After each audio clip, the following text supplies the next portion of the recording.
Okay, so the start of our publisher pitches, and Dominic will talk you through Hachette highlights now. Hello everybody, you can hear me. Good afternoon. I said good morning to you all. This is good afternoon. If some of you don't know me, I'm Dominic Smith, the Group Field Sales Director at Hachette. Quite a lot of people, familiar faces out there, so nice to see you all here today. I'm going to present our autumn highlights to you. It's quite a swift run through, so any queries you have afterwards, either come to me directly or speak to your local sales rep directly. Okay, we start with Rachel Clark. Rachel is the author of the 3 Sunday Times best-selling books, including the now TV series Breathtaking, which reveal what life was like inside the NHS during the first wave of the COVID-19 pandemic. A new book, The Story of a Heart, combines the narrative of a staggering medical innovations interwoven with the story of 2 children, one of whom desperately waits for the heart to save his life. Both an extraordinary, affecting human story, but also one whose wider themes bring alive the medical miracle of transplants. It really is one of the most unforgettable human dramas you could imagine. The loss, hope, pain, suffering, in a sense, redemption of 2 ordinary families living through something truly extraordinary, set against the fascinating backdrop of a decade of medical genius and medical miracles, all told in Rachel's beautiful, compassionate, unique style. I won't say too much more, but I will say I can guarantee a uniquely enthralling, profoundly illuminating reading experience that will, perhaps, make you consider the fragile thing that is life in a different and deeper way. We plan to have events with Rachel this autumn, and will be signed copies also. Louise Minchin is a well-known and respected broadcaster, most famous for her stint on BBC Breakfast, and much loved by the British public. She's already seen huge bestsellers, success with 2 memoirs, Dare to Try and Fearless.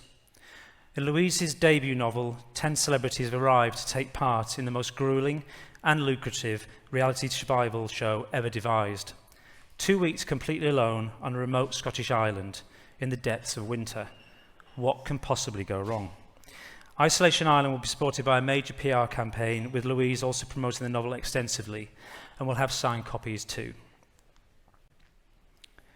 From the author of Sunday Times bestsellers Starvaker and The Lonely, Andrew Michael Hurley is back, so prepare to listen to the voices of the valley in this chilling collection of interlinked stories from the master of folk horror. Set over the course of a year, these gothic stories are riven with psychological trauma, unsettling events and encroaching darkness. Andrew is a great supporter of indies, and will be touring him with events and offering signed copies too. A Short History of the Apocalypse imagines a grotesque and bizarre future where society has collapsed and it's everyone for themselves. Well, maybe not so bizarre then. Covering subjects from gangs and government to bunkers and cannibalism, A Short History of the Apocalypse is a journey into our impending and doomed future. Featuring exclusive illustrations by legendary comic book artist Frank Quitely, A Short History of the Apocalypse is your guide to overcoming this hellscape. If we all survive, we'll be arranging signed copies for you all this autumn. As we approach the end of summer, we'll be publishing the brand new novel from award-winning author of Small Pleasures, Claire Chambers. Shy Creatures is a life-affirming novel set in the 1960s about all the different ways we can be confined, how ordinary lives are built of delicate layers of experience, the joy of freedom, and the transformative power of kindness. Shy Creatures is Claire's most brilliant novel to date, set in a similar period of suburban Britain and featuring a woman trying to uncover a central mystery. It hits so many of the sweet spots of Small Pleasures, but it's even deeper, richer, and more accomplished. Perfect for fans of Maggie O'Farrell and Sarah Winman, and a sure contender for prizes. We're arranging an independent bookshop edition with special end papers and an exclusive letter to your consumers, and they'll be signed too.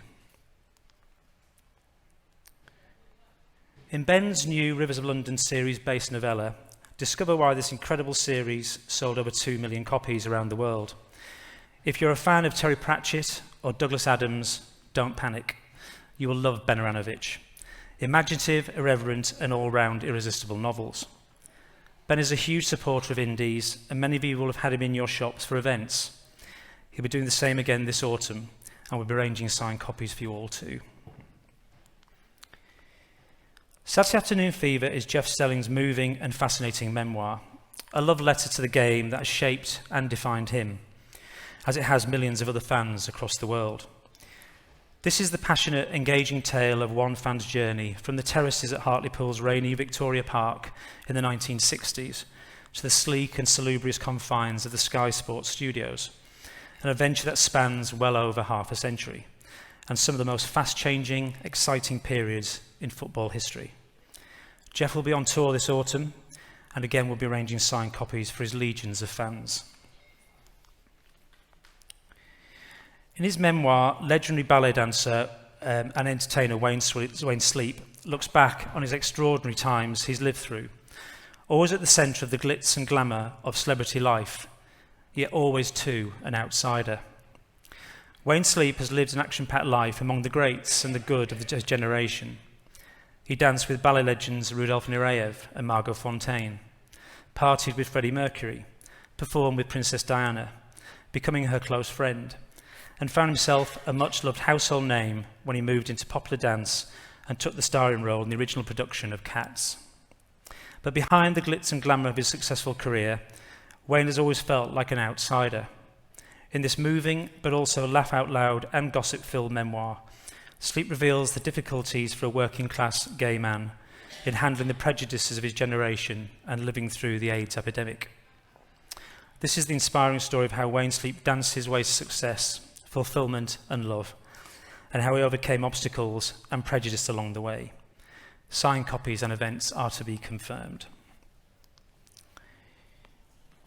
International best-selling author of Women Don't Owe You Pretty, Florence Given wants to restore your lust for life and your sense of urgency, giving you the courage and permission to inch closer to the wildly expansive life that you fully deserve.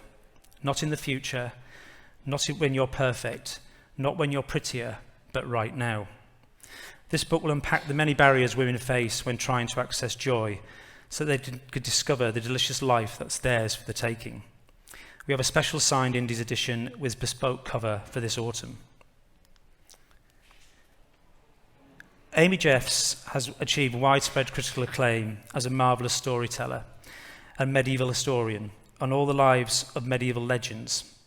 Her first book was a Sunday Times bestseller, which you'll all know, a book called Storyland.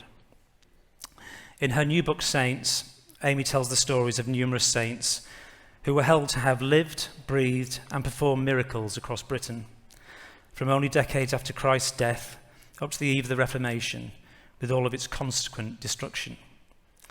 Through passages of narrative, deeply researched explanation, and beautifully illustrated by the author with 30 paper cutouts, Saints retell stories that enjoyed centuries of popular appeal among medieval Christians, but were suppressed when their shrines were destroyed.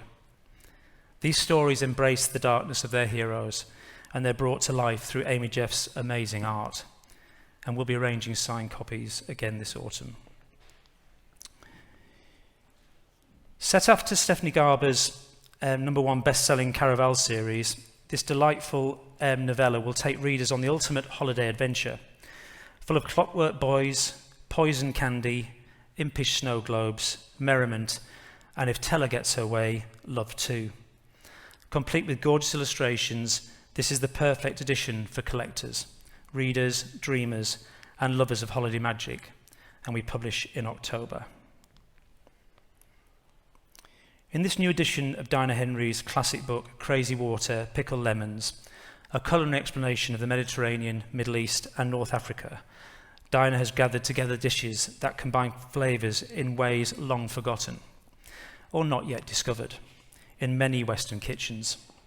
Colourful, aromatic, and perfumed ingredients, from leathery pomegranates with their insides bursting with ruby seeds, to flower waters that allow you to drink in the scent of a garden, combine to bring an intoxicating whiff of warmer climes to your table and pleasure to your kitchen. And we'll have signed copies again this autumn. An author who needs absolutely no introduction from me is Ian Rankin. and I'm delighted to say that we'll have a brand new Rebus thriller from the Master of Crime coming in October. I've little more to say on the plot, but following the cliffhanger ending of his previous #1 bestseller, Heart Full of Headstones, readers are desperate to find out what happens to next to Rebus. Well, suffice to say, John Rebus has spent his life as a detective putting Edinburgh's most deadly criminals behind bars. Now the legendary detective finds himself behind bars himself and facing the ultimate locked room murder mystery. I'll leave the rest to your imagination. We're producing an indie signed edition this autumn and hope you'll all see those stellar sales once again.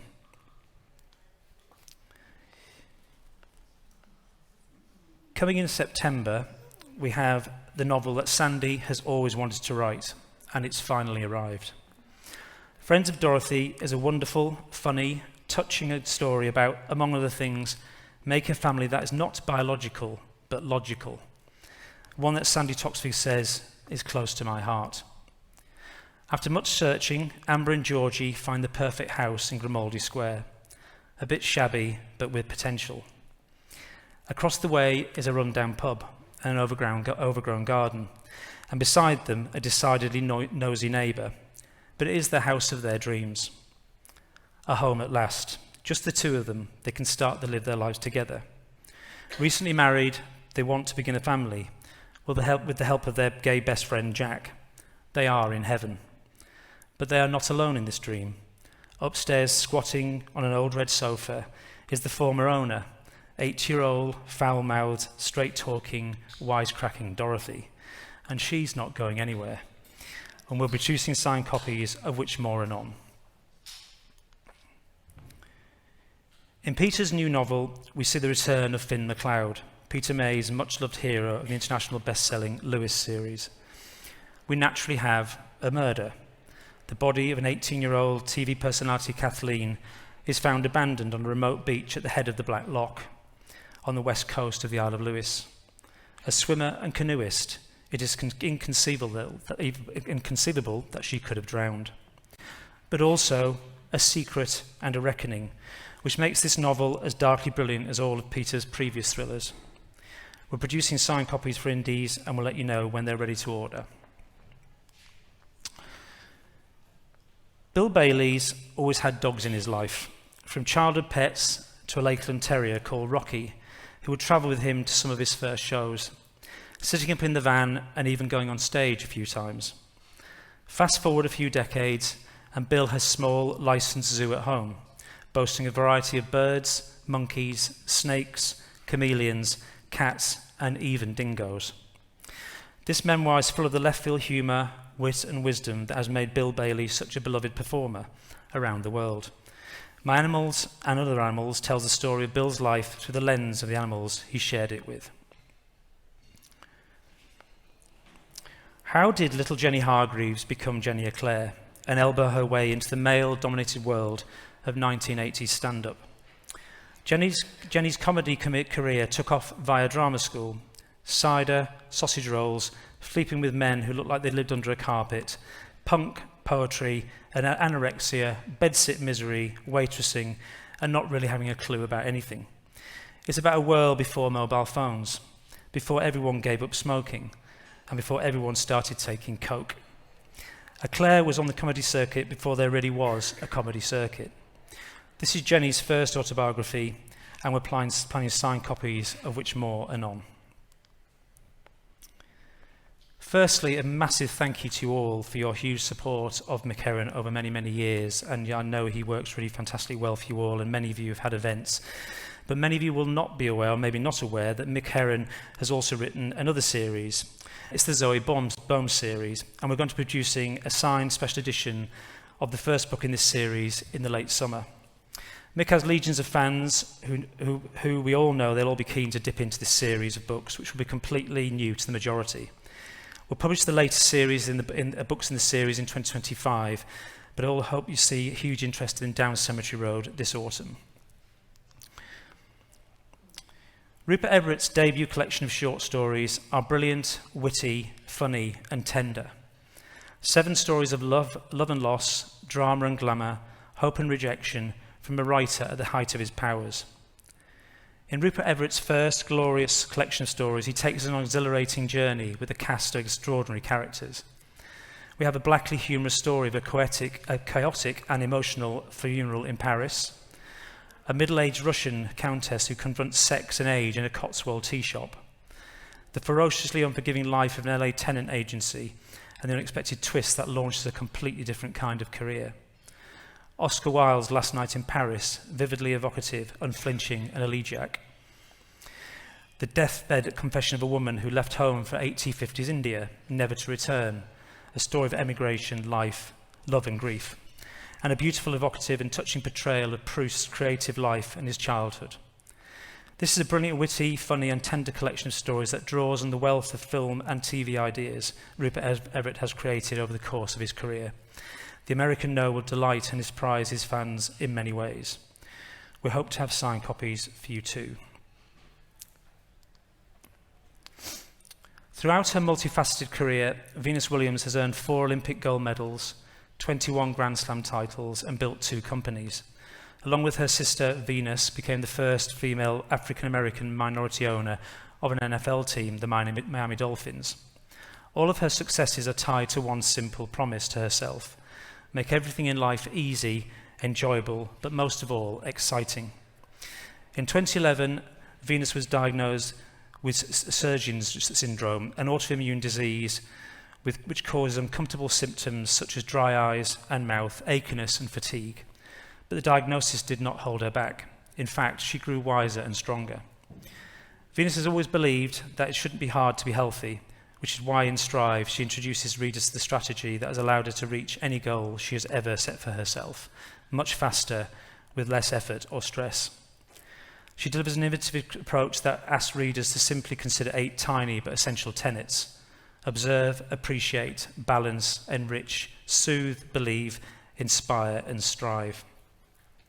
By staying true to these 8 tenets, even if you just for a few minutes a day, the immediate and long-term health and wellness goals you have for yourself fall into place, quickly transforming smart, healthy choices into lifelong habits. Through Strive, you'll finally forge a lifestyle you'll always return to because you want to, not because you have to. And that's when you start winning. Signed copies are very much on my radar, and I'll update you on all those once I have more news.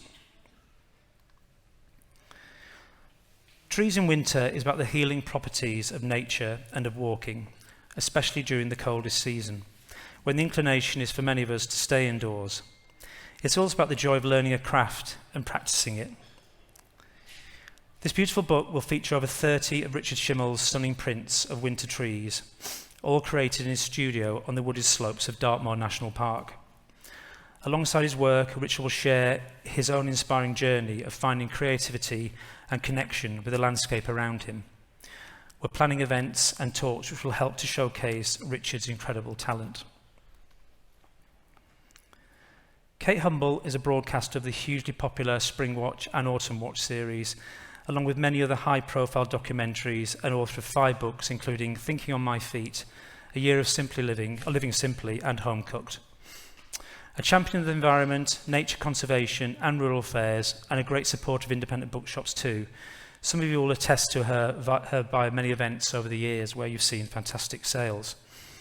In her new book, Homemade is a collection of simple and sustainable recipes from farm table. Featuring inspiring stories from 20 people, Homemade celebrates everyone who makes and grows the food we eat. With over 60 recipes from Kate Humble's kitchen table, you can enjoy simple, quick and fuss-free meals. We're planning events and signed copies again for this autumn. Just a slurp of water if you don't mind. The long-awaited memoir from the legendary Cat Stevens, music icon, songwriter, multi-instrumentalist, producer and humanitarian. Conservant in multiple music genres from folk to devotional music, pop and rock, Cat Stevens has produced over 100 million album sales, as well as an induction into both the Rock and Roll Hall of Fame and Songwriters Hall of Fame. In addition to his artistic projects, he has received 2 honorary doctorates and multiple awards for promoting peace and his humanitarian efforts, including the Man of Peace Award, presented to him by Mikhail Gorbachev. Last year, his children's book, Yusuf's Peace Train, became a #1 New York Times bestseller. Cat Stevens continues to raise funds and awareness through his Global Peace Train initiative with the mission to feed the hungry and spread peace, which will include a Peace Train music festival in 2024. Yusuf's personal choices have been controversial. His statements have raised eyebrows. The expansive landscape of his memoir offers an authentic portrait, straight from the heart, about the dreams that drew him into the limelight, repelled him away from it, and compelled him back again. Road to Find Out is an extraordinary adventure, and I'll update you on the possibility of signed copies as soon as I'm able. As the old saying goes, when a robin appears, a loved one is near. In 2019, Tony Putman was working as a gardener in Edenbridge in Kent, when he noticed a bold robin sitting on a branch of an old plum tree. The robin glanced in his direction as he approached, but he didn't move, so Tony grabbed his camera and took a photo. This would be the first of hundreds of photos that Tony would take of Bob the Robin, the start of an extraordinary friendship that would last for years. As Tony shared his pictures on the social media account, Putman and Robin, he witnessed an outpouring of love, not just for Bob, but for robins in Britain everywhere, who populate our gardens with song and movement, even on the direst winter days. In this book, Tony shares his touching journey with Bob and tells the story of our nation's unwavering affection for these magnificent creatures. This is an informative book about the life of a robin, as well as a beautiful love letter to these spirited and lively birds, who offer us a connection with nature, a moment of contact, and a great course of comfort and joy. In addition to celebrating our love for robins, this book shares Tony's compelling story of grief during the COVID lockdown. Following the loss of his friend and his father's illness, Bob the Robin offered Tony comfort and solace, a message that will resonate with many across the country. And we publish in October. And there's just some inside spreads, just very, very quick inside spreads for you to have a quick glance at as well. Okay, the fourth volume of Michael Palin's widely acclaimed diaries finds him as embracing the first decade of a new century. In Travelling to Work, the third volume, covering the years 1988 to 1998, Michael's career took an unexpected direction into travel after a decade of filming, writing and acting. And it's travel that would shape his working life for the next 25 years, with 8 very successful TV series, including Around the World in 80 Days and Pole to Pole. The early years of the 21st century see Michael trekking through the world's largest desert in Sahara and travelling around some of the highest mountains in the world in Himalaya.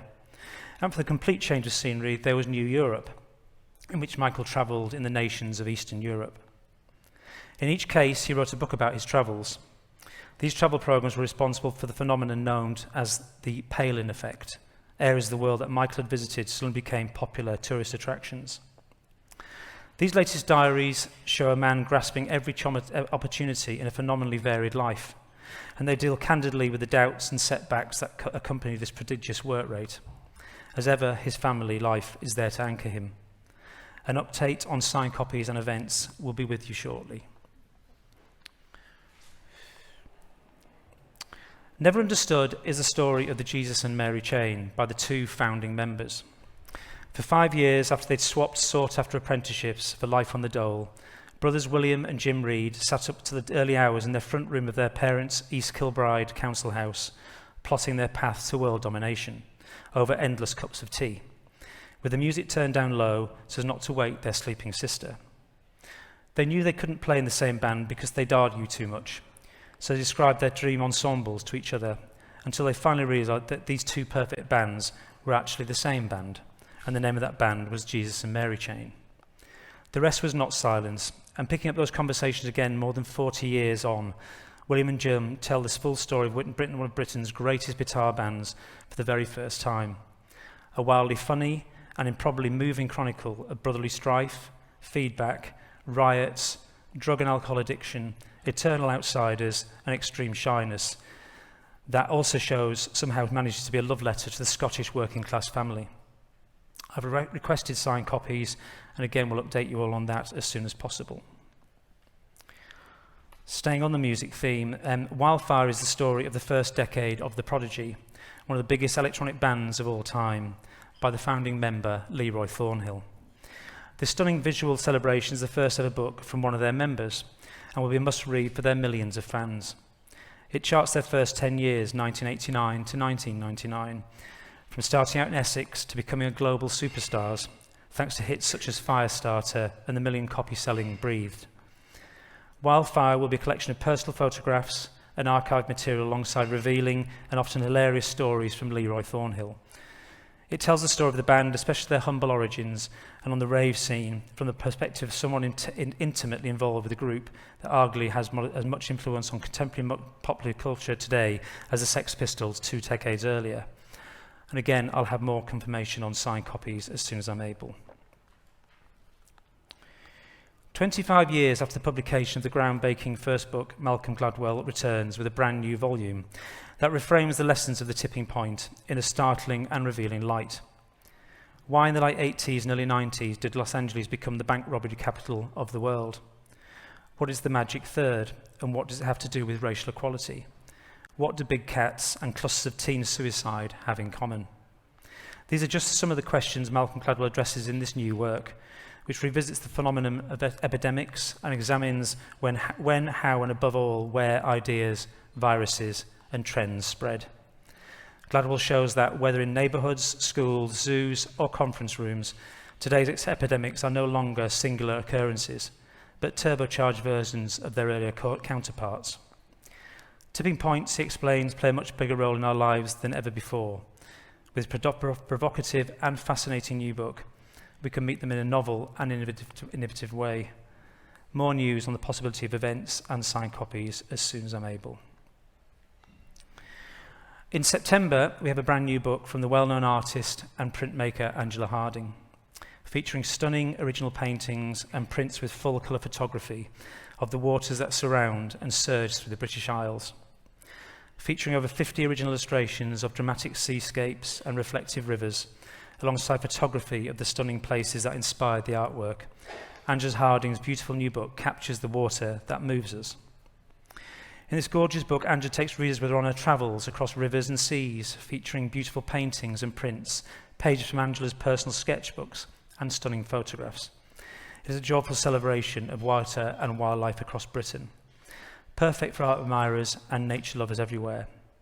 Described in her own words, she says, "A blue-green sketchbook sits at the edge of my studio desk. It is covered in decorative paper that is now frayed and tattered. These marks are evidence of its travels, as far north as Shetland and as far south as the Isles of Scilly, of days at sea and cycling across moorland. It has sat beside me on beaches and cliff tops, on small island plains and huge ferries, on trains and bicycles, going to places of old that I've revisited many times, as well as new destinations, long-lived in my imagination. Some of the pages are stained with Scottish rain and spilt coffees. This sketchbook holds scribbles and memories that tell the story and tales of still waters and wild waves. Its pages are a record of a printmaker's journey, and they're at the heart of this book. We already have signed copies available, and we've got plenty, so please do come to us if you would like some of those this autumn. Then moving on to my final book I'm presenting today, which is a bit of it's still under wraps, but I'm going to tell you about it anyway, and it is coming. I just want to make you aware of this brand new novella coming this Christmas from Richard Coles, who you all know extremely well. Murder on the Mistletoe will naturally star Canon Clement, but more news to come as soon as possible on the story and also signed copies. That's it, really. It's a whirlwind run-through of all our key titles, or some of our key titles, but there are titles being announced today and tomorrow and Thursday, which again you'll hear about, which I can't present today because they haven't been announced officially, but you'll hear about those very, very soon. And again, I will communicate to you all about the signed copy opportunities and events through either me or our sales reps. As ever, thanks to you all for your fantastic support, and enjoy the rest of LBF. Thank you. Thank you very much, Dominic. Well, a great start. I'd like to invite Benjamin and Jim up on stage now to talk us through Turnaround Autumn Highlights.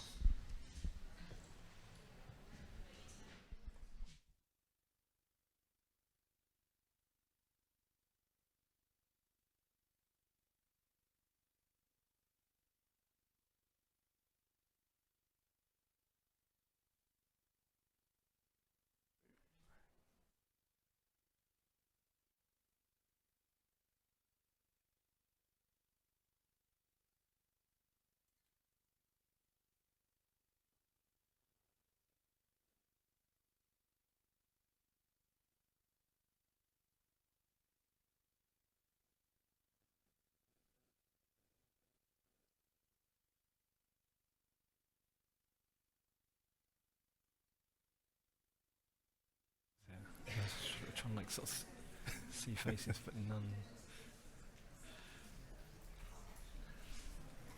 Oh, we're up. Okay, good. Take it away, Jim. Hi, I'm Jim. This is Benjamin. This is the first time we've ever done the Britney Spears microphone act, so it's slightly disconcerting. Mine's falling off. This is a very special year for Turnaround. 40 glorious years we've been going, and we have a party at Dingwall's tomorrow night, which you're all invited. I have the invites here. It will be a typical Turnaround event with not an entirely straight band playing. So anyway, 40 years ago, Turnaround was set up by Bill Godber. We were a workers' cooperative, courtesy of a loan from the Greater London Council and Ken Livingstone. And now, 40 years later, somebody came up to me and said, you know, with Turnaround, if you're tired of the Turnaround list, you've got to be pretty tired of life. So with that, I'll hand over to my colleague Benjamin for the first book. So hopefully you're not tired of this one by now. This is Pearl. This is a new B-format edition of the book-along listed novel with a new zingy jacket and a far more attractive price point of $9.99. The novel explores the disappearance of a young girl's mother and her connection to an ancient poem named Pearl. It's engagingly written, with really strong elements of folklore and the supernatural that makes it much more than an examination of traumatized relationships. Pearl was a reader's and bookseller's favourite on the book list last year, with Indigo holding their own against huge publicity machines of Granta, Faber and Canongate, providing a true victory for indie publishers. Also, it should be noted that Sian Hughes, the author, is an independent bookseller herself, so working out of the Magpie Bookshop in Cheshire. So it's great to support our comrades. That's that one. Right, Deadpool, the third Deadpool film is coming July the 25th this summer. Some of you might think that the superhero film is dead. Well, I'd like to assure you that the only superhero films that are dead are the bad ones. This is one of the truly greats. We've been assured by those nice people at Marvel, they wouldn't lie to us. But it's, so for the first, so we have Hugh Jackman, Ryan Reynolds reprising their roles as Deadpool and Wolverine. We have the X-Men coming in. We have a Marvel universe which is transformed, and wide rumours that Deadpool will eventually kill the Marvel universe. Some might be cheering at this moment. So it is the biggest superhero film of the year. Deadpool is the best-selling Marvel character. He's fighting it out with Spider-Man, but at the moment, ever since the first clip from the film landed during the Super Bowl, basically Deadpool Kills the Marvel Universe has been the #1 graphic novel bestseller.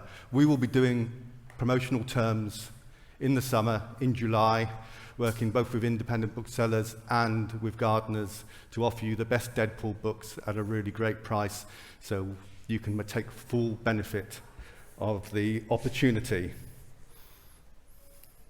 Okie dokie. So here we have Mary and the Rabbit Dream, which is on Galley Beggar. Galley Beggar, they have a really good track record of finding future classics. Oh, my earpiece is falling off. Such as After, Sappho and Duck's New Report. So Mary and the Rabbit Dream, their lead title for 2024 is sure to be one of those titles. This is a novel based on true events. Mary Toth was an 18th century farm worker in Surrey who apparently gave birth to rabbits. It's a mischievous tale of the absurd, but also a commentary on the bodily autonomy of women and the dynamics of class, wealth, and poverty. A comparison could be Alistair Gray's Poor Things, recently made into an Oscar-winning film with Emma Stone.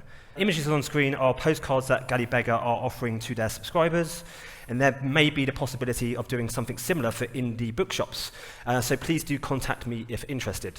The author, Naomi Kistaki, is a librarian who has been obsessed with the story of Mary Toth since she was a teenager. And this is her debut novel. Back to Jim. Right, A Ride Across America. This is from September Publishing, the publisher who brought you the very successful Slow Road to Tehran, which was about cycling to Tehran. So Simon Parker is a Times travel journalist, and he had a boyhood dream of cycling across America.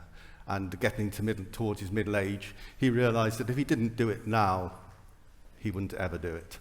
So, starting off in Washington State, he cycles down through the heartlands to Florida. And this is the story of a trip taken slowly, a trip into the American heartlands, into the heart of the American psyche. So it combines two really powerful book-selling, I think, selling tropes, the cycling adventure, but also in an election year, an election which is very much about the soul and the heart of America, a meditation on what that means as he slowly cycles through the landscape. Obviously with the Times are supporting with serial, and we're expecting great coverage to come. I mean, it's perfect material for any political or travel program in the summer. So next up we have The Tree Collectors from Text Publishing. Amy Stewart, who's also known as the Drunken Botanist, returns with a series of 50 illustrated vignettes about people whose lives have been transformed by their passion for trees. The Tree Collectors is illustrated in full-colour watercolours throughout, with a portrait of each tree collector and their trees. You can see some on the slides here. This covers British tree lovers, as you'll see on this slide, and also includes side trips to investigate famous tree collections, arboreal glossaries, and even tips for unauthorised forestry. It's a beautifully packaged hardback, so very giftable for any gardening enthusiasts or tree lovers. Amy Stewart's The Drunken Botanist, a book on the hidden botany behind your favourite booze, published by Timber Books in 2012, sold over 20,000 copies. So yeah, really good previous form. Back to you, Jim. Okay, we have 3 books coming up. Some of you might remember about 5 or 6 years ago, Galley Beggar Publishing did 3 beautifully packaged ghost books. 6 years later, they've come up with another 3 absolute classics. Charles Dickens' The Signal Man, Elizabeth Gaskell, The Old Nurse's Tale, and Muriel Spark, The Leaf Sweeper. So there are 3 great stories from 3 of our greatest writers, beautifully packaged, small format, $4.99 with flaps, perfect till point book, one would like to think. So we've got obviously 2 great sales opportunities. We're bringing them out in September, so you have both Halloween and Christmas. So as I say, the ideal stocking filler for people with small but wide feet. So on to the next. On to the next. So this is American Genius, from the woman who brought us Weird Fucks. American Genius is a modernist novel for our fractured era from Peninsula Press. Indie book-selling champions based in Burley Fisher Books in East London. The novel, available in the UK for the first time, is about a historian spending time in a supposed residential home and ruminating on her many obsessions. But before long, we start to question whether this could actually be a mental institute, a spa, or an artist colony. This is part of a huge resurgence of interest in the work of Lynn Tillman. Tillman is a novelist, cultural critic, and writer's favourite, as you can see from the quotes on screen, from George Saunders, Lydia Davis, and all. It features an eye-grabbing cover design that ties in with the hugely popular Weird Fucks, which now has sold over 9,000 copies. Back to you, Jim. Right, we have Suzanne Joyner's first book of non-fiction. You might remember her from a book in 2012, The Lady Cyclist's Guide to Lashkar. But this is the story of her early life. She was brought up in an extraordinarily bizarre sect, the Divine Light Mission Cult, on a council estate in Crewe. This is kind of a strange amalgam of the more curious and doubtful bits of the Sikh and the Hindu religions, with a lot of yoga. But one of the more bizarre and unpleasant aspects for a young child growing up in Crewe was that you had to, every 3 months, basically destroy, throw away things that really meant a lot to you. So personal possessions. So basically you were left with very few memories. And then, so Susan Joyner was unsurprisingly quite traumatized by this experience. And now, after many years of being a successful fiction writer, she's chosen to confront this. And so say that the title is The Museum of Lost and Fragile Things, A Year of Salvage. In the year of salvage, she's salvaging those memories, those artifacts. So trying to rebuild the experience of growing up in this very strange environment. Thank you.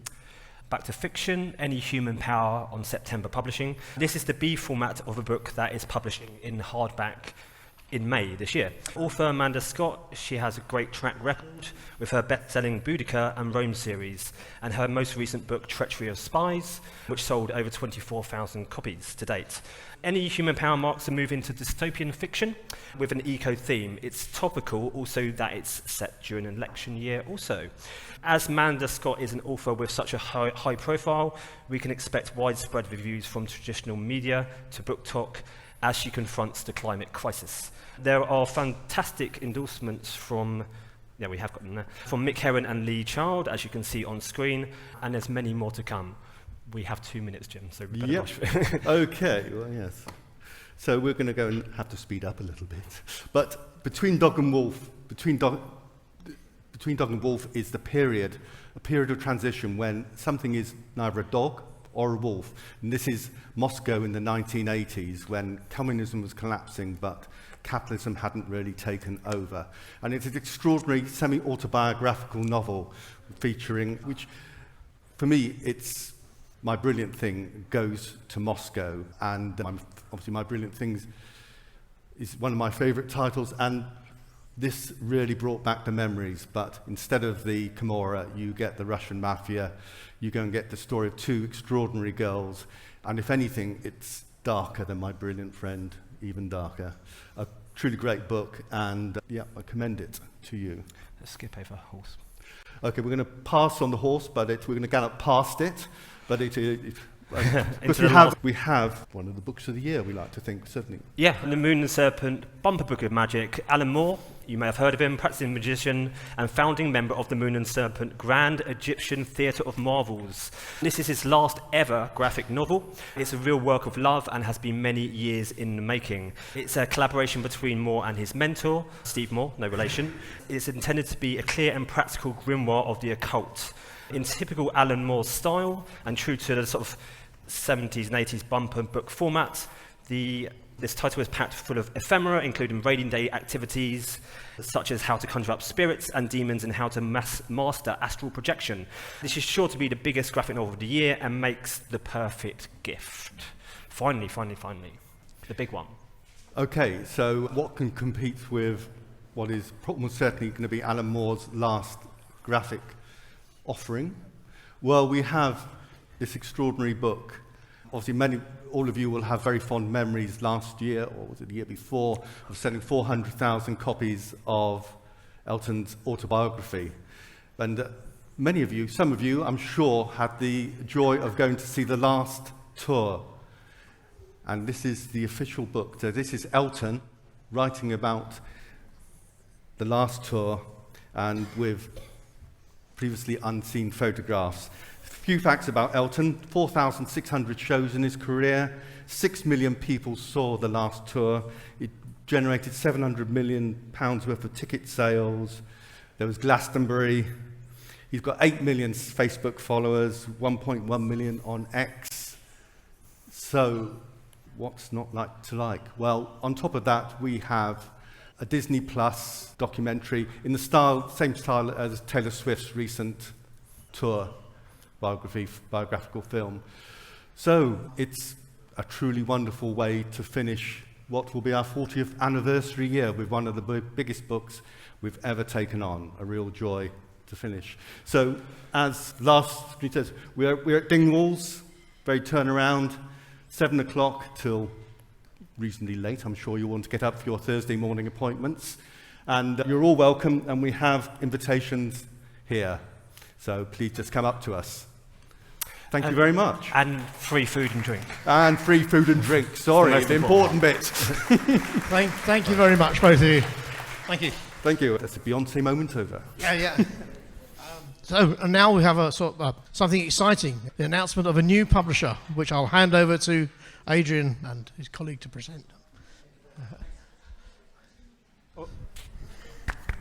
Does that work? Yeah.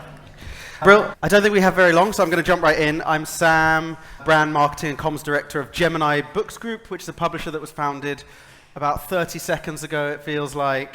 But actually, although we're a startup, we've got quite an extensive publishing pedigree. Marcus Lever, ex of Welbeck, has founded the business, and our purpose is really to create beautiful illustrated books for children and adults that spark readers' imaginations. And that spans everything from large format volumes celebrating cultural icons, beautiful small format gift titles, to children's books in ingenious formats that ignite curiosity. We're really excited about launching a new publisher to readers through bookshops and elsewhere. Our first meaningful offering will be coming, I suppose, in the second half of this year with the launch of the Gemini Children's List, and also some exciting publishing on the adult side, which I will hand over to Adrian to tell you all about. Thank you very much, Sam. Good afternoon, everyone. So, a couple of books I wanted to talk about. First up, we have Refugees from Brian Bilston, who I'm sure you're all familiar with from books like Days Like These, Diary of a Somebody, known as the Twitter Poet Laureate. This book had previously been published as a children's picture book, and he refers to this as his forwardy, backwardy poem. And we really felt that in this smaller format was a perfect way to get this to a wider audience. It's an extraordinary poem that reads, as he says, forwardy, backwardy. So you read it in one direction, and the first voice, you see people fleeing war and persecution, and it asks the questions, why here? Why my country? And then you read the text in the opposite direction, and you get a new voice, and it emerges and says, why not make them welcome? Why not share the things we have? And it's just a beautiful book, and the illustrations, which you can see there, a wonderful sort of magical realism style, really brings the issue to life with sensitivity and also provocatively. This, and along with the books I'm about to present, we want to create POS specifically for indies. We want to launch these and make these really about your bookshops. I'm sure I know I've spoken to many of you before about it. I used to own a bookshop here in London, book and toy shop, and my heart is very much in the indies, and we want to make these books really in your world. That said, we also want to make books for absolutely everybody. And so Taylor Swift, why wouldn't we do? This is the comprehensive, up-to-date, essential book on Taylor Swift, including material about the new album that was just announced, illustrated throughout, chronologically organized, £15, publishing in May, and this will be our first ever Gemini-branded adult book, though I would say a book for all ages. And then, as Sam mentioned, really what this year is about for Gemini is about our children's books. And so we have picture books coming. So Do Not Touch, which is all about the Tyrannosaurus Rex who doesn't want to share, and he thinks you, the reader, are stealing the donuts. And then we've got Bear's Book of Calm, 12 different ways to be taught on how to be calm, from being comfy to ways to breathe, to learning how to relax. And these will be hardback picture books coming out this autumn. And then we have this fantastic format, which is our Magic Searchlight books, which have these extraordinary torchlight you insert here and brings the book to life. This will be a series that we're launching with 2 titles in the autumn, and then 2 titles in the spring. And then we also have our fabulous 3D wall art coming. These are large format here. Inside you've got a booklet telling you all about T-Rex, also how to put this together, and it produces an enormous, I'd say almost, the size of my head on the wall, but slightly more engaging and endearing. And so we're doing T-Rex and Shark for this Christmas. And those are all the titles that we're presenting, but I just wanted to speak a moment about how we're going to be publishing them and how we want to work with you. We really want to emphasize our credentials as a visual publisher and bring our books to life in lots of different ways. And by that, I mean creating POS, a beautiful experience for people browsing our books in online spaces, yes, but also when they go into a bookshop, and really bringing the illustration on the children's side and the great visuals across the adult list. We want to help you to create bold bookshop displays around our significant launch moments, whether that's our adult pocket series coming this autumn or the Gemini children's list that Adrian has discussed already. We're also exploring all our options to partner with people like gardeners and the BA as well, and so we just look forward to working with you, and thank you very much for listening to us today. Thank you very much, both of you. Richard and Sarah, will you now talk us through Pan Macmillan highlights?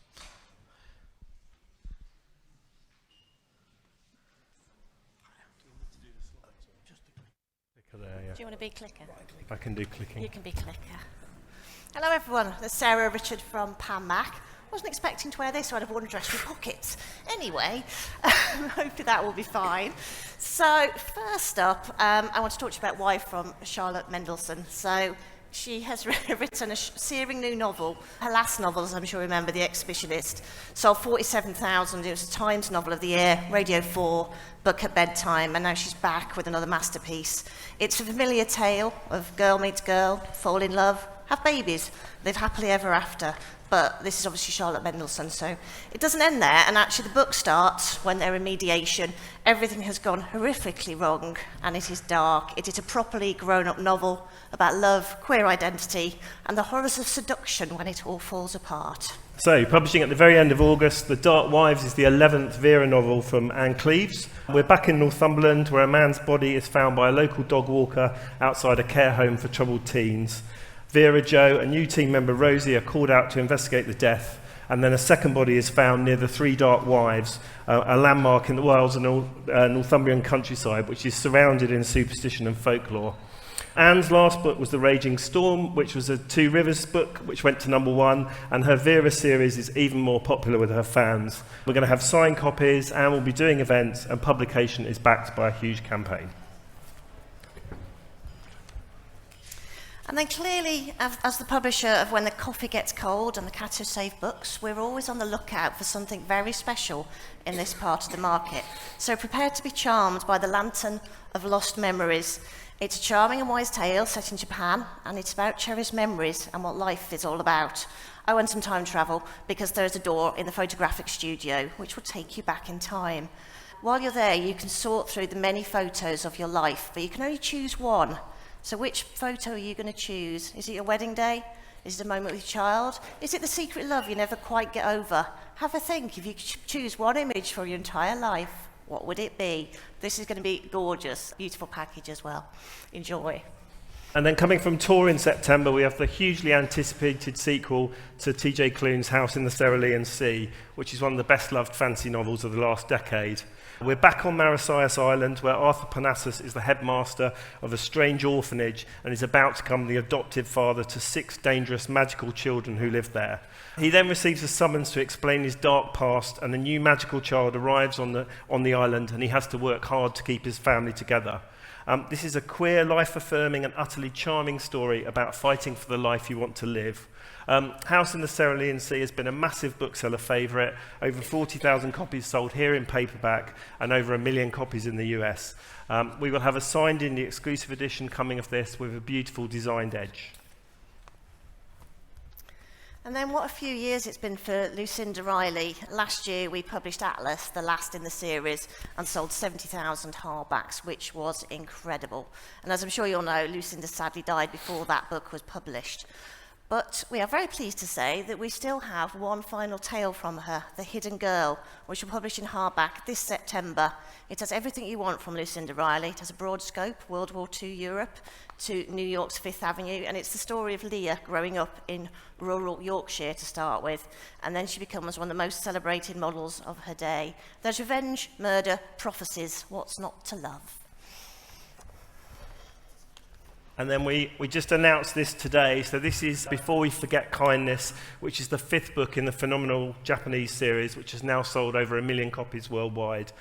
We have 4 new guests at the Tokyo Cafe seeking comfort and closure by travelling back in time.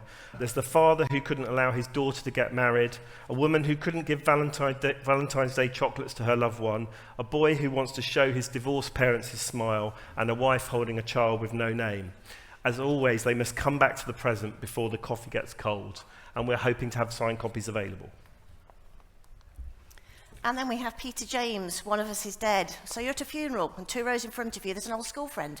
You haven't seen him in years. The reason you haven't seen him in years is he's dead, and you did his eulogy. But it turns out, clearly, he's not dead, which is quite unusual in a Peter James novel, because usually everyone is dead. Obviously, there are a load of murders. He's going to be doing another independent bookshop tour. He's doing a signed independent exclusive edition, and there's new TV about to start on ITV. And then in October, we're absolutely delighted to be publishing Our Evenings, the new novel by Booker Prize-winning writer Alan Hollinghurst. This unfolds over half a century and is the story of Dave Wynne, a child of mixed heritage, first as a schoolboy and student, and then as we read about his first love affairs in London and on the road with an experimental theatre company, and then a late life affair in his 60s, which brings him a new sense of happiness and a bit of perilous security. It is also, very movingly, the story of his hard-working widowed mother, whose own life takes an unexpected new turn after her son leaves home. Our Evenings is a natural companion to the Booker-winning Line of Beauty.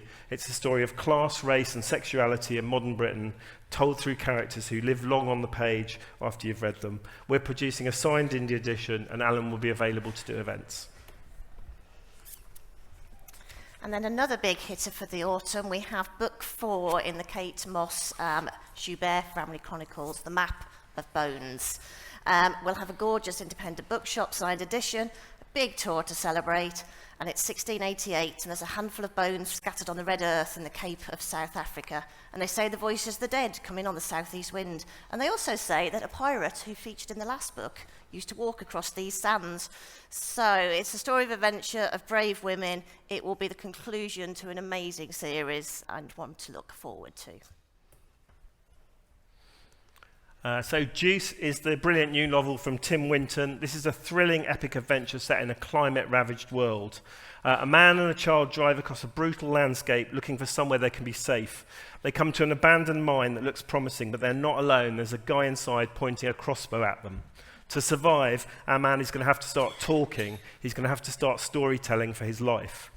So begins a searing, propulsive journey through a life whose central challenge is not simply a matter of survival, but how to maintain human decency as everyone around you falls further and further into selfish barbarism. Powered by the love we live in, Juice is an adventure of epic proportion for fans of The Road, Clara and the Sun, and Station 11. It's a story of survival, determination, and just how far the human spirit can be pushed. I think this is Tim's greatest novel to date. And then we just want to highlight 4 titles coming in our Collector's Library series. So we've got Enchanted Tales, Happily Ever After, which is to tie in with 100 years of Disney. So it's based on their best-known fairy stories. We've got classic Christmas crime stories. These sound like last year's books then. Do they? Yeah. That's a mistake, isn't it? That's all right. Okay, I'm going to talk about these ones instead. She's just totally winging it on the stage. We've got 2 books of myths. We've got Child's Christmas in Wales. And we've got Gabby Morgan's beautiful Christmas books. Now, she's one of our editors on the kids list as well, and everything she does is marvellous, and it's got a very pretty package. How did I get it last It's year? a peril of cutting and pasting. Oh, dear.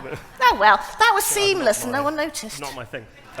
Right, so this is 18, and in this book, award-winning broadcaster and writer Alice Loxton delves into Britain's past and explores the country through 18 notable figures at the age of 18. We're publishing this book on A-level results day, which seems very appropriate. So the characters include Bede, who is one of 2 young monks in his monastery to survive a deadly plague, Richard Burton, the rugby-obsessed teenager who grew up in a Welsh mining town, Nelson, Elizabeth I, Mary Shelley, Vivienne Westwood, Isambard Kingdom Brunel. It's an interesting interesting range of characters. And the book is very witty and irreverent, full of fascinating tidbits.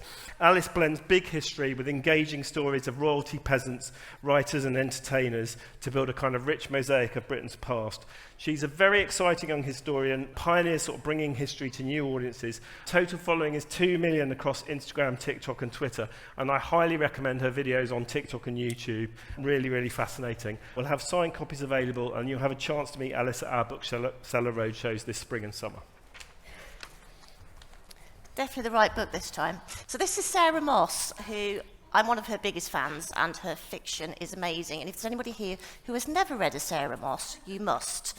This is a memoir, and it's one of those books I'm actually saving to read in hardback, because I don't want to read it in digital form right now. I want to savour it. It's going to be beautiful, it's heartbreaking, it's shocking, but it's also funny. It's the story of growing up in the 70s and 80s and having to repair yourself in later years. It's about the effects a parent can have on a child in not a good way.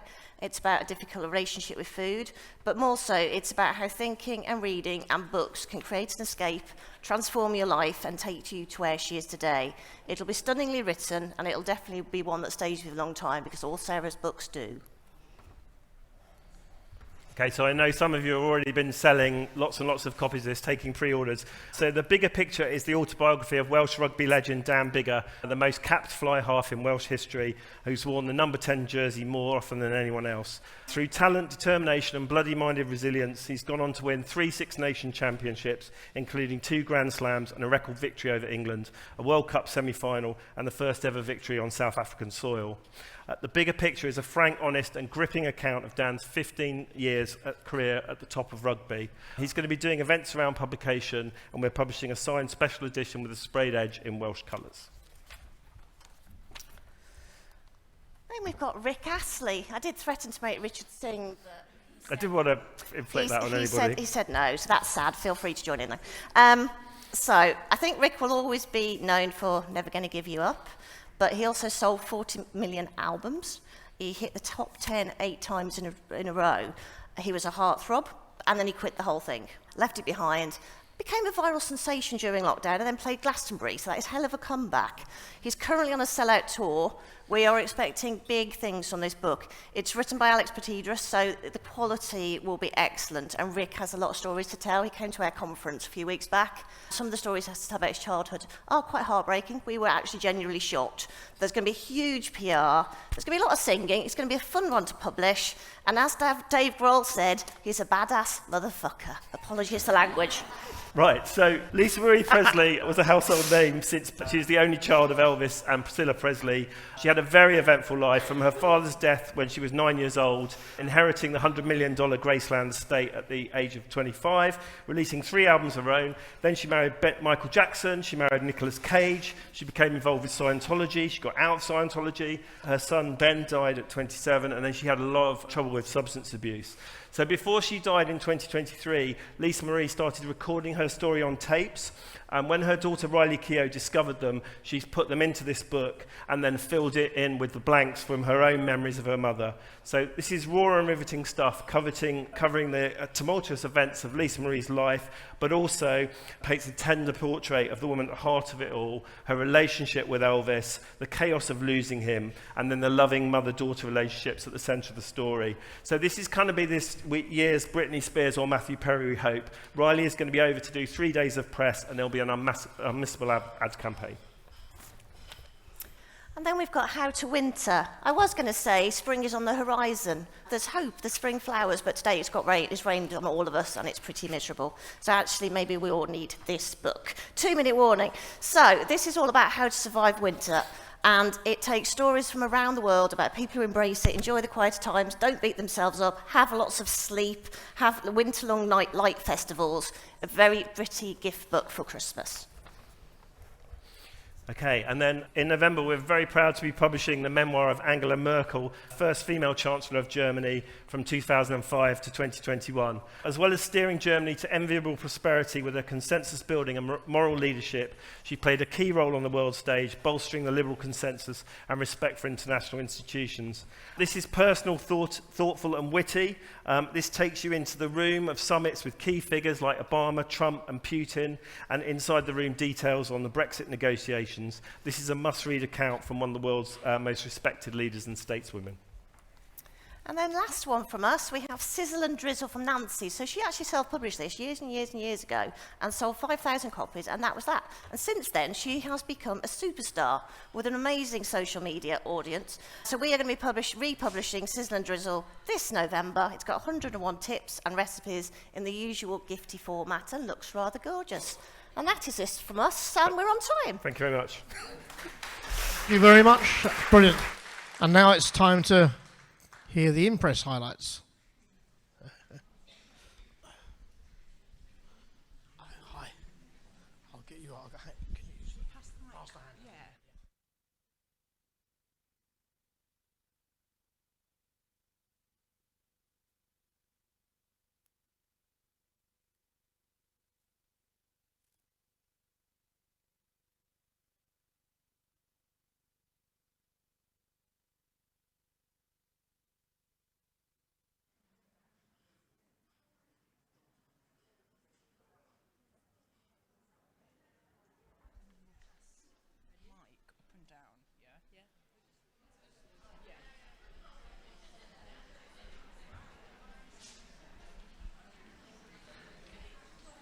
Sit down if you want. Sit down.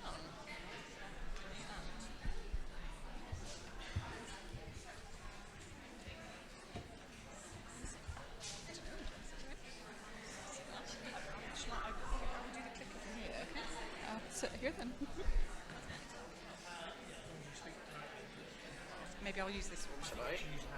Yeah.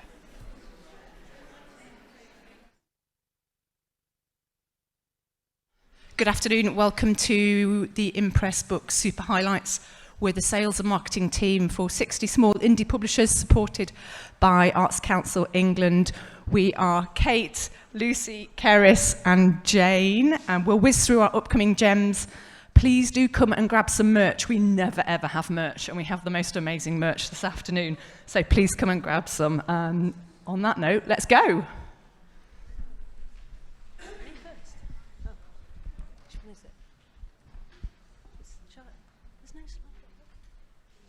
Hello. I didn't see where the slide was for a moment. It's there.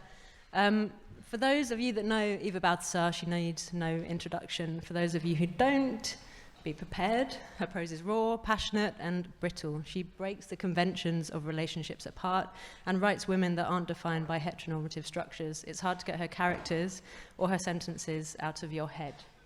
In August, And Other Stories are publishing Mammoth, the final installment of her wildly successful triptych, translated by Julia Sanchez. Her second book, Bolder, was deservedly shortlisted for the International Booker. Mammoth does not disappoint. The prose is tight, the narrative brutal, bold, and convention-breaking. The book begins with Baltasar's young lesbian narrator desperate to gestate, and she will stop at nothing to make that happen. It takes her to the countryside, to sex work, and to isolation. Mammoth, like the beast it's named after, is a force. Next up, we have And Other Stories Autumn Highlights. The Book of Disappearance is an unforgettable glimpse into contemporary Palestine as it grapples with both loss and memory. Critically acclaimed in Arabic, spare yet evocative, intensely intelligent in its interplay of perspectives, The Book of Disappearance is an intimate exploration of what lies at the heart of the Palestinian question. Next up, we have Stay With Me, Hannah Orstovik's new novel, which tackles love again, a subject she's tackled previously. This time she explores what happens when it is intertwined with insecurity, fear, and loss. Hannah Orstovik is regarded as one of Norway's best writers. Her novel Love was shortlisted for the Republic of Consciousness Prize and was a finalist for the National Book Award for Translated Literature in the US. Thirdly, we have Fire Exit from And Other Stories. This is their lead fiction for autumn. Morgan Talty here brings a dynamic and tender realism to his novel of contemporary Indigenous life in the US. This is for fans of Max Porter and Claire Keegan. Fire Exit is a novel of exceptional heart. It's a deep layered story of blood ties, full of quiet, beauty, dignity. It shows us intergenerational connections from all angles and their capacity to break, reform, fade, and strengthen. Hello, we're talking about the Inklings next. I feel like these need no introduction. They're absolutely fantastic. They're small pocketbooks you can take with you everywhere you go on all of your favourite non-fiction subjects, and they've been endorsed by Patton Oswalt, who plays Remy in Ratatouille, so what's not to love? Here we've got Blitzkrieg Bops, which explores movement of rebellious writers' music and punk culture fighting for peace.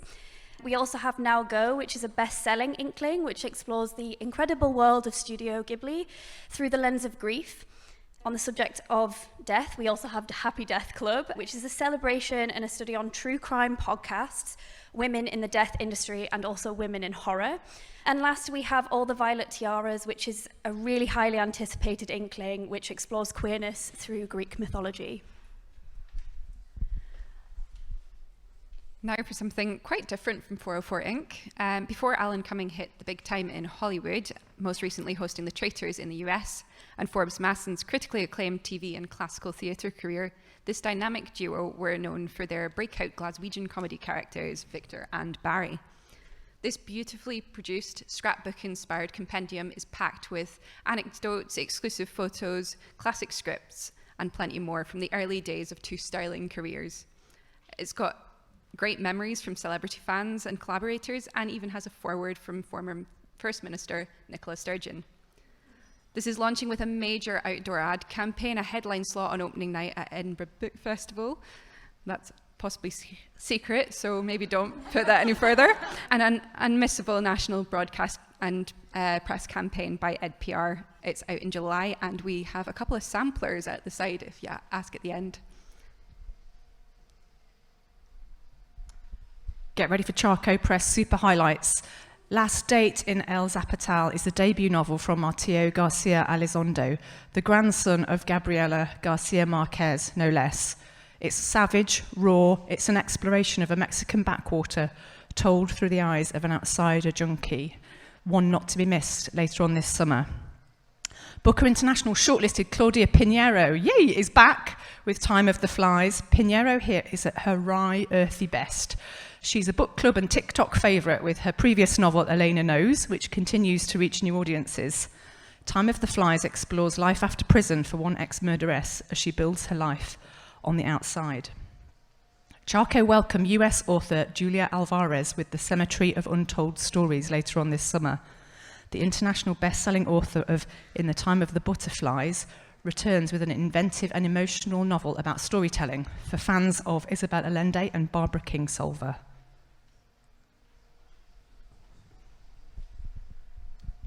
Next up, we have Foundry Editions. They're a new publisher to Impress. They're London-based and formed from a love of discovering new voices for the Mediterranean and reading across borders.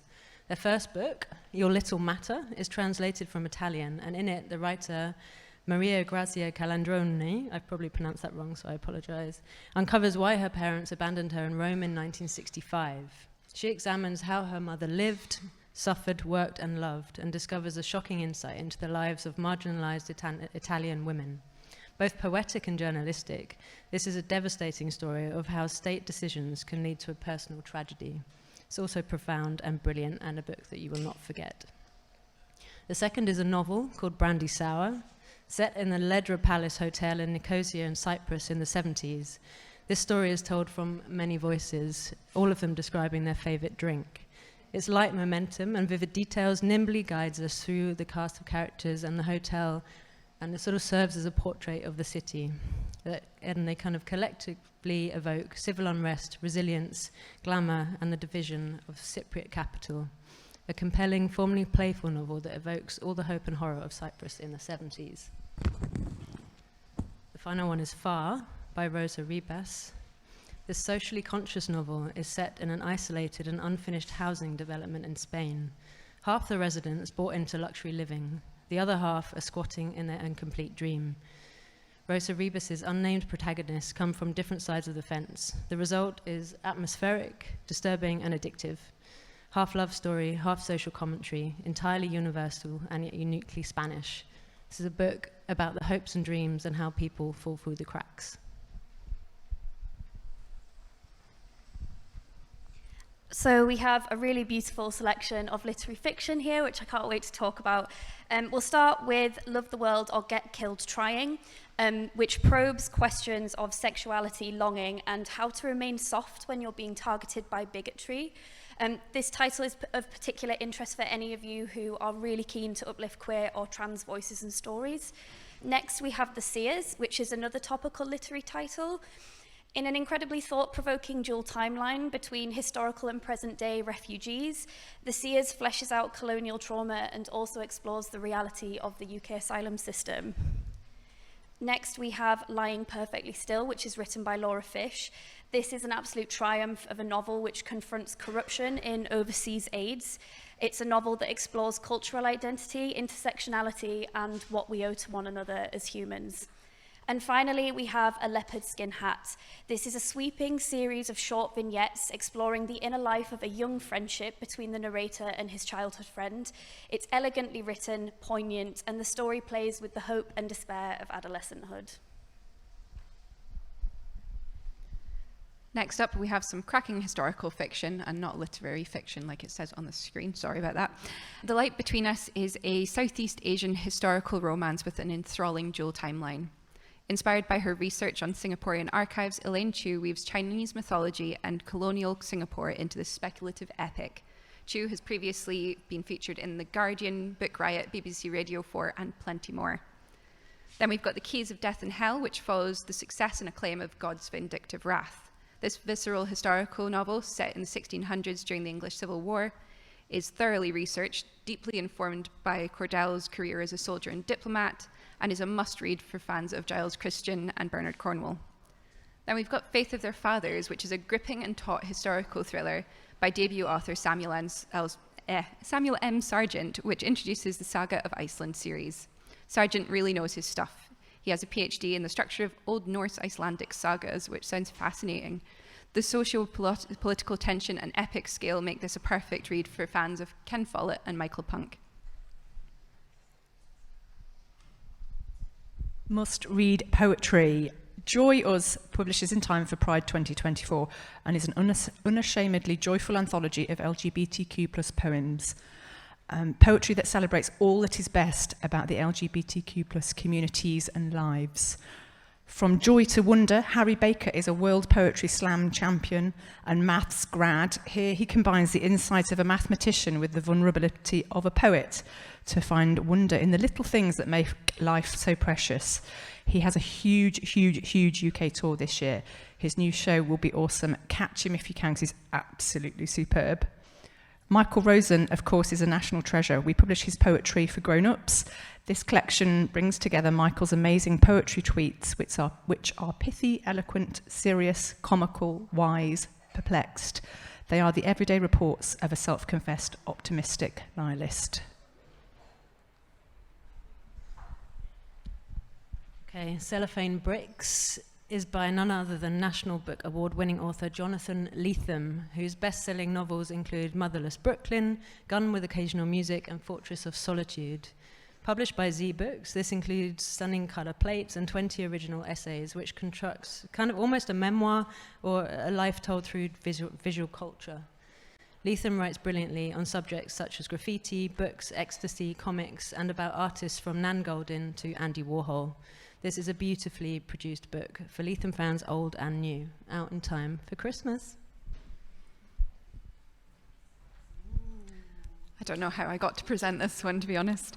Now for an author who really doesn't need any introduction, critically acclaimed, multi-award-winning, internationally celebrated author Ursula K. Le Guin. Space Crone and the Carrier Bag Theory of Fiction have done brilliantly, so we're delighted that Le Guin's Guide to the Writer's Craft is publishing in the UK for the first time this November. With group and individual exercises, this is definitely one for your writers' groups, and it will sit perfectly on the shelf next to Stephen King's On Writing. Described by Publishers Weekly as a star by which to set one's course, Steering the Craft deserves a place on every writer's bookshelf. We're really proud to talk about our prize winners, and you may have heard that Charco Press, Not a River, was recently shortlisted for the Man Booker International, which we are so psyched about. But we recently had these 4 titles make the shortlist of 5 for the Republic of Consciousness Prize. The Cameron, this is a story also written in short vignettes of humour, bewilderment, pain and humanity. The End of August is a semi-autobiographical investigation into the minutiae of identity, nationhood, and family set in 1930s Japanese occupied Korea. We also have Out of Earth, which is a remarkable prize-winning Brazilian novel, which I would liken to A Girl is a Half-Formed Thing. This is a feminist modern fable, bracing in its approach to exploring 4 generations of women. And last we have Of Cattle and Men. If you loved Tender as the Flesh, this is absolutely the book for you. Asking us to confront our complicity in the dark corners of the world we live in, this is a story of animals, madness, and our relationship to consumption and violence. Thank you so much. Come and grab a goodie bag. Thank you very much. Thank you. Thank you very much. Grab a bag.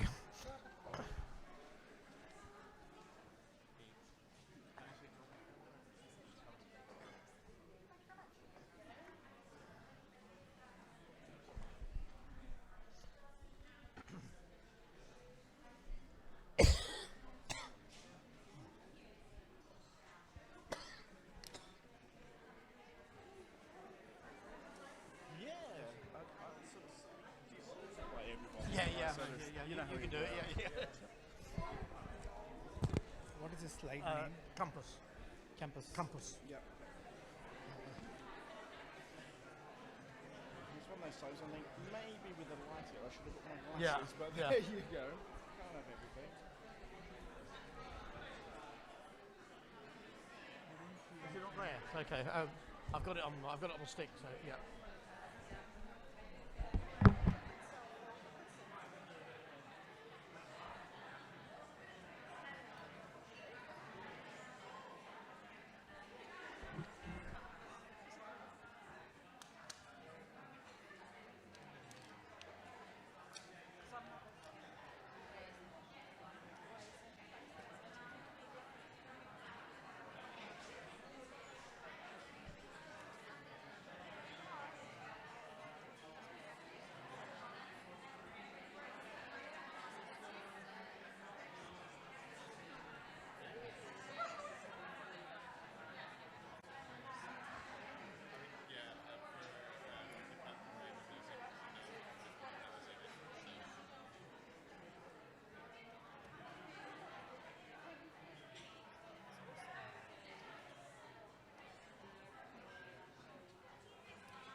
Hi, are we good to go? Thank you very much. Small hiatus, my fault. Les will now talk us through the Compass highlights. Thank you very much, Les. Hi, good afternoon, everybody. If you're not familiar with Compass, I'll just give you a very brief history. We've been going for about 25 years, and we represent over 63 publishers, and that covers both trade and academic. And so we have a widely eclectic list which I will give you a flavour of now. And talking of flavour, we come to the Good Beer Guide. This is the 51st edition, can you believe it or not? And it covers all the pubs and breweries in the UK, Ireland, and also Wales and Scotland. And you might have noticed from the jacket, this year, we're working with the TV, and we're going to have the Rovers return on one jacket, and the Woolpack from Emmerdale on the other. So, and the book will also contain an introduction from the licensee of the Rovers return. Whoever that may be, because I don't know, I don't watch that. But it's something, they get great coverage, and there will be a launch for this, and hopefully you'll continue to sell it for us. Thank you. This is the second in a series of books around the football, and we do periods, we've done the 70s, we're coming to do the 80s, and then we'll do the 90s. Now, the 80s was a very strange time for football, because, hence the title Go to War, during that period, there was 2 World Cups while we were actually having the Falklands War. So, there's continued Argentina and England meeting there. So it does cover social commentary, not just about the football. And the 80s, we saw the first bit of sponsorship on shirts coming in, and we don't have the riches of the Premiership appearing by then. And one of the sad residues of that period of time was also the stadium tragedies at Hillsborough, Heysel and Bradford, and it covers those as well. And one of the other things that came out of the 80s, which seemed and sadly has made a comeback, is the mullet, which first appeared in that time and is now suddenly being worn by most Premiership footballers. Now, this is the book to have fun with. I'll explain the title, Dummer, Dummer, Dummer, Blum, Blum, Blum, and I'm hoping this is one where the public are coming into your shops, plaguing with you. I don't understand that book. I've heard it on the radio, I've seen it. It's about communicating with animals, and it's the history of communicating with animals and research that goes into that. And the title itself comes from 1931 in the Isle of Wight with a talking mongoose. And the mongoose was believed to communicate through an Ouija board. And bizarrely enough, which is perfect timing for this book because it covers, from the days of Francis Assisi through to Doolittle and all the attempts of communicating with that, is there's going to be a movie about the mongoose coming out this autumn, and it stars Simon Pegg and Christopher Lloyd from Back to the Future, so watch out for that one. That should get plenty of people aware of this book as well. It's not direct time, the book is a standalone, but obviously that will help things going forward on that.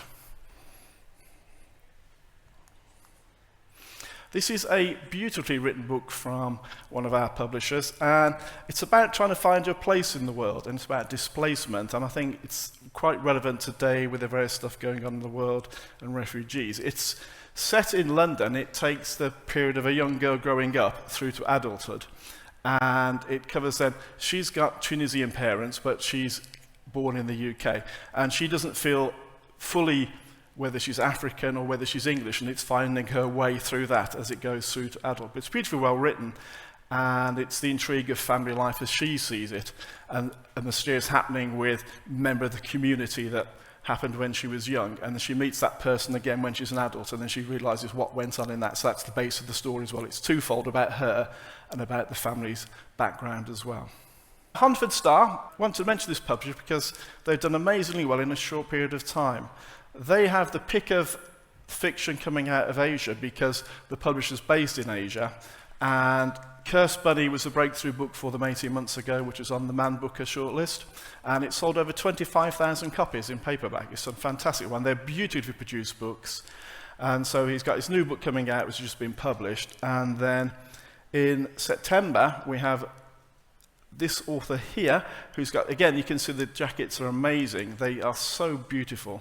Then we have the new book, The Proposal, which is basically a love story set in the future. So you could call it a space opera, But it's about a soldier who's fighting in the space wars, who then is writing letters to his girlfriend back home on Earth, and it's a realised love story, but set in the future. And again, the covers and the artwork are superb, and they do all these books with the printed on heavy cartridge paper with the flaps, and they're beautifully produced. It's really nice to see a new young publisher coming through and gaining some ground. Peak Injustice, and I think it's there's a first book that came out in 2018 when everyone thought that was the peak of sort of the social background, and it really didn't peak then, and it's still going on now, where something in the region of some of the families that have over 3 children aren't being able to feed themselves and having to feed their children. So it covers this, and it's like, how can we balance this inequality in the poverty gap, and how can we bring that back? And the author is very promotable. He'll be doing lots of talks. He's been signed up already for a lot of the literary festivals, and he'll be going out on tour as well. And where would be without another Alexander McCall Smith? It's a fantastic success for the Leeds Detective Agency, and this is a standalone novel which is a love story. And it starts off in Edinburgh, and then this university professor then goes to live on the Isle of Mull, and then he starts on a romance there, but it's also at the same time as they're rewilding in there, which is quite relevant again, which is happening in Scotland now. And he gets involved with the veterinarian there who's introducing wolf cubs into the wild in Mull. So really, really nice story, as you'd expect from Alexander McCall Smith.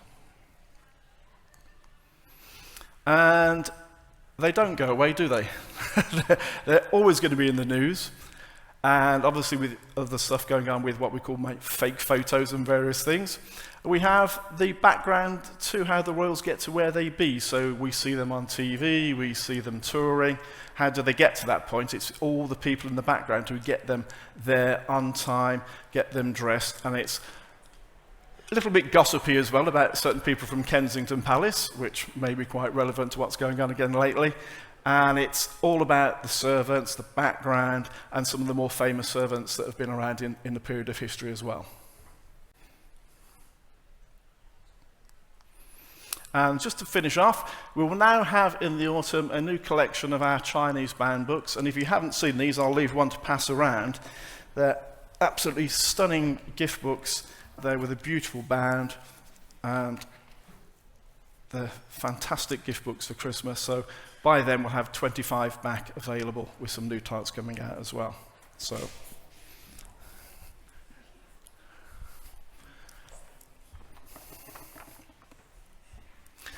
And if you do want to find anything more about us, we're here for 3 days. You can contact us through our website or come and visit us on the stand. Thank you, and thank you for your time.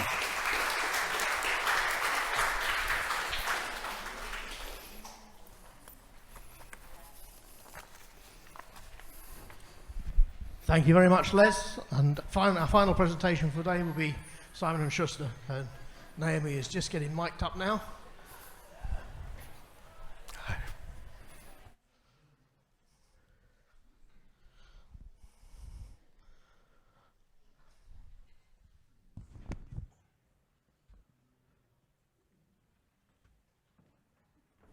Yeah. Ooh.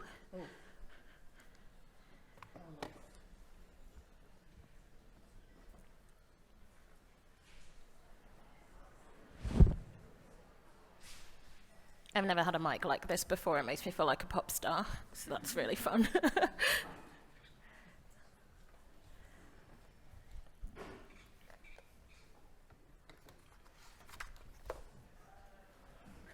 Is it this one? Yeah. This isn't me. I don't know. I think that's the end of this. Alan, I don't know where my slides have gone.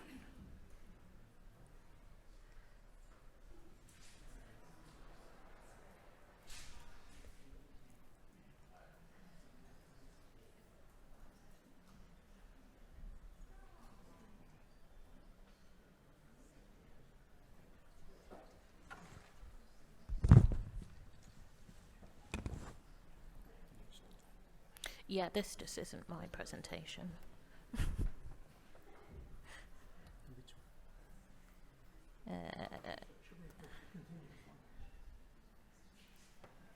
might be that one, the one underneath. Yeah. I don't know though. That's last year. That's last year's one. That's not the right one. Sorry, guys. I don't think it's there.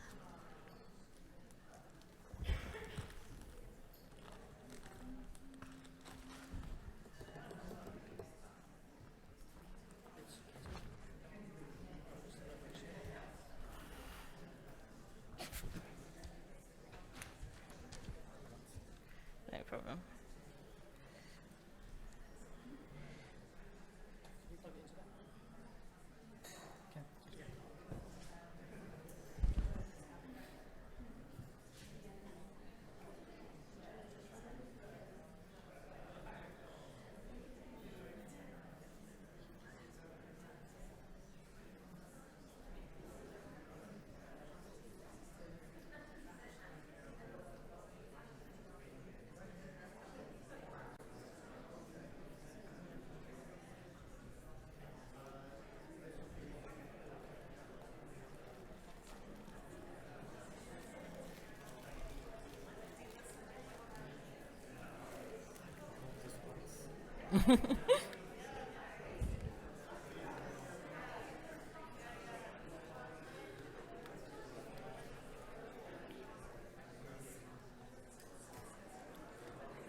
Cool. Yay. No worries. Hi, everyone. I'm Naomi. I'm from Simon & Schuster. Sorry about the delay. I will try to keep this quick so we can finish as on time as possible. We are going to kick things off with Holmes and Moriarty, which is the new one from Gareth Rubin. We did The Turn Glass last year, which was a gorgeous Tet Besh novel.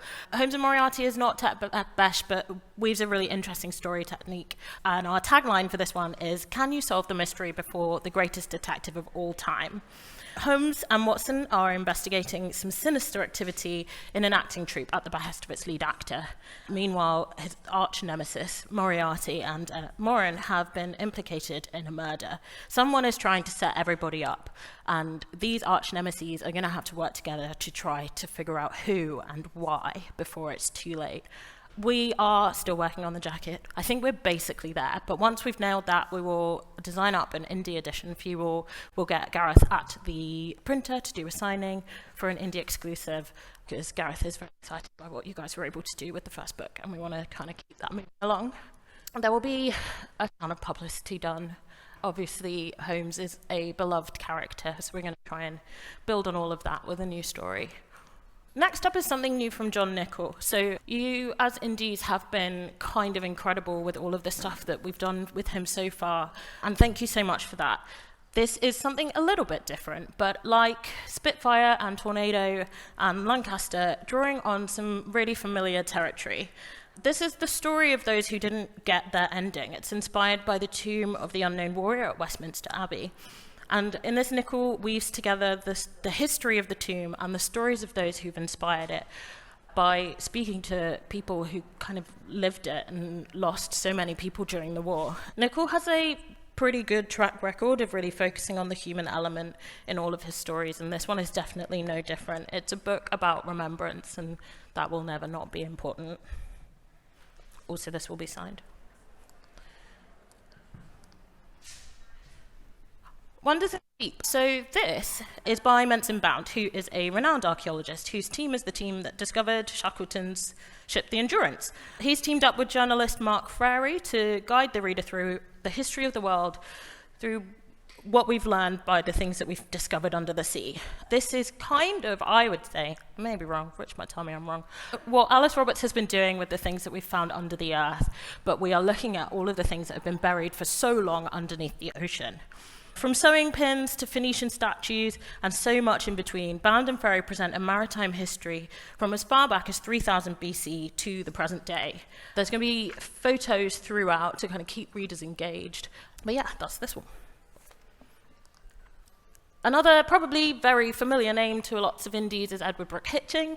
He's going very bold with the title of this book, but he has done an immense amount of research into everything that he has done prior to this, and thankfully he maybe gets to use all of the stuff that he's had to let go of for those books. He answers a bunch of questions that you never in your lifetime thought you might want to know the answer to. But why is a cat technically both a liquid and a solid? And how, in some instances, can humans glow in the dark? And also, why the Dutch once ate their prime minister? It's classic Edward Brooke Hitching in a more transportable, hardback to my format, so you can whip out facts everywhere you go and make sure you're always the most interesting person in the room. Money is going to be one of our biggest non-fiction books for this year, I think. It's definitely for readers of Sapiens, but what was done there with the history of humanity, we are doing now with money. I think a lot of the conversations about the future of money and the economy are all about like its future. It's about Bitcoin. It's about the viability of cashless societies. But in money, global economist David McWilliams takes the reader through the legitimately world-changing innovations and moments in the history of money that have taken us from recorded wheat trades to ancient coinage through to paper money and cards and Bitcoin of today. Nothing we've invented as a species has so thoroughly defined our evolution and dictated so much about the way that we live. David McWilliams is a pretty great person to write this book. His podcast is, I think, the biggest in Ireland at the moment. He's on a mission to demystify economics and make it as accessible as possible. So this is going to be kind of easy dip-in book for people who, like me, know nothing about economics. I keep forgetting to actually give you time to read these slides, but it's okay. Just wanted to flag a few paperbacks that in hardback were really well supported by the indies. We have a gorgeous, hopefully dropped cover, is that how? I think so, on Rouge, just drawing from that kind of really gorgeous hardback jacket that we had. And Witchcraft, which did really well with the black sprayed edge in hardback, and the Christmas Jigsaw Murders also coming this year in paperback, which we're very excited about. None of these jackets are final. I apologise. I'm going to close out with a book that I can't really say much about, but it's kind of okay because Bob has been on lots of TV and radio shows and said random things that may turn out to be true. I genuinely have no more information than what's on this slide, but there will be a new Bob Mortimer this year. We are very, very excited about that. Bob has absolutely adored everything that you guys have done with the 2 previous books that we've had with him. So once again, we will do whatever we can with the time that we have with him to make sure that we can absolutely plug this book, because it's been so great watching the support that you guys have had of both the book and all of the POS that we've made. So we are going to make as much noise with you guys as possible and have a really great autumn with this book. There are a number of things that, due to the earliness of LBF, I wasn't allowed to talk about today, but it's going to be hopefully a really awesome autumn period to lead us into Christmas this year. I hope that didn't take too much of your time. Have a great afternoon. Goodbye.